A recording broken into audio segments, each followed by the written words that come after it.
La Genèse, chapitre 47.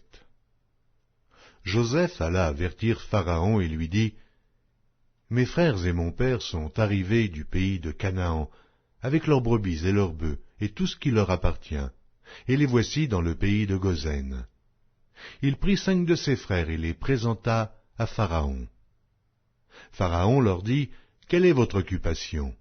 Ils répondirent à Pharaon, « Tes serviteurs sont bergers, comme l'étaient nos pères. » Ils dirent encore à Pharaon, « Nous sommes venus pour séjourner dans le pays, parce qu'il n'y a plus de pâturage pour les brebis de tes serviteurs, car la famine s'appesantit sur le pays de Canaan. Permets donc à tes serviteurs d'habiter au pays de Goshen. » Pharaon dit à Joseph, « Ton père et tes frères sont venus auprès de toi. Le pays d'Égypte est devant toi. Établis ton père et tes frères dans la meilleure partie du pays. Qu'ils habitent dans le pays de Goshen, et, si tu trouves parmi eux des hommes capables, mets-les à la tête de mes troupeaux. » Joseph fit venir Jacob son père, et le présenta à Pharaon, et Jacob bénit Pharaon. Pharaon dit à Jacob, « Quel est le nombre de jours des années de ta vie ?» Jacob répondit à Pharaon, « Les jours des années de mon pèlerinage sont de 130 ans. Les jours des années de ma vie ont été peu nombreux et mauvais, et ils n'ont point atteint les jours des années de la vie de mes pères durant leur pèlerinage. » Jacob bénit encore Pharaon et se retira de devant Pharaon. Joseph établit son père et ses frères, et leur donna une propriété dans le pays d'Égypte, dans la meilleure partie du pays, dans la contrée de Ramsès, comme Pharaon l'avait ordonné. Joseph fournit du pain à son père et à ses frères, et à toute la famille de son père, selon le nombre des enfants.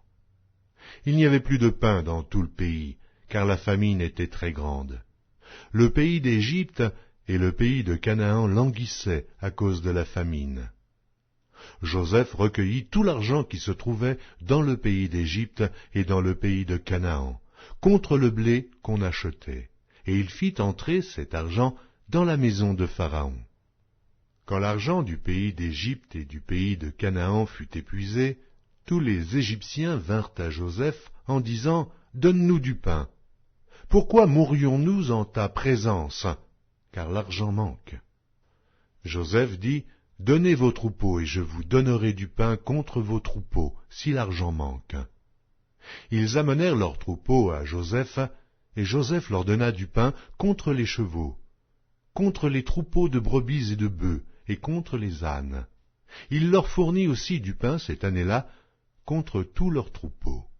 Lorsque cette année fut écoulée, ils vinrent à Joseph l'année suivante et lui dirent, « Nous ne cacherons point à mon seigneur que l'argent est épuisé, et que les troupeaux de bétail ont été amenés à mon seigneur. Il ne reste devant mon seigneur que nos corps et nos terres. Pourquoi mourrions-nous sous tes yeux, nous et nos terres? Achète-nous avec nos terres contre du pain, et nous appartiendrons à mon seigneur, nous et nos terres. Donne-nous de quoi semer, afin que nous vivions, et que nous ne mourrions pas, et que nos terres ne soient pas désolées. » Joseph acheta toutes les terres de l'Égypte pour Pharaon, car les Égyptiens vendirent chacun leur champ, parce que la famine les pressait, et le pays devint la propriété de Pharaon. Il fit passer le peuple dans les villes d'un bout à l'autre des frontières de l'Égypte.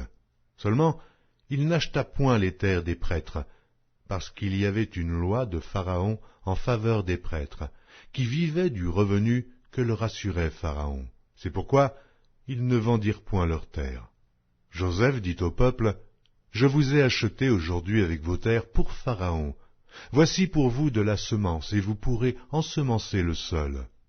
À la récolte, vous donnerez un 5e à Pharaon, et vous aurez les 4 autres parties pour ensemencer les champs, et pour vous nourrir avec vos enfants, et ceux qui sont dans vos maisons. » Ils dirent, « Tu nous sauves la vie, que nous trouvions grâce aux yeux de mon Seigneur, et nous serons esclaves de Pharaon. » Joseph fit de cela une loi qui a subsisté jusqu'à ce jour, et d'après laquelle un 5e du revenu des terres de l'Égypte appartient à Pharaon. Il n'y a que les terres des prêtres qui ne soient point à Pharaon. Israël habita dans le pays d'Égypte, dans le pays de Goshen. Ils eurent des possessions, ils furent féconds et multiplièrent beaucoup. Jacob vécut 17 ans dans le pays d'Égypte, et les jours des années de la vie de Jacob furent de 147 ans.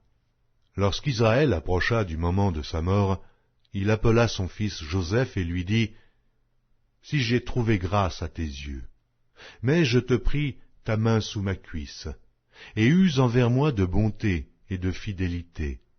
Ne m'enterre pas en Égypte. Quand je serai couché avec mes pères, tu me transporteras hors de l'Égypte, et tu m'enterreras dans leur sépulcre. » Joseph répondit, « Je ferai selon ta parole. » Jacob dit, « Jure-le-moi. » Et Joseph le lui jura. Puis Israël se prosterna sur le chevet de son lit.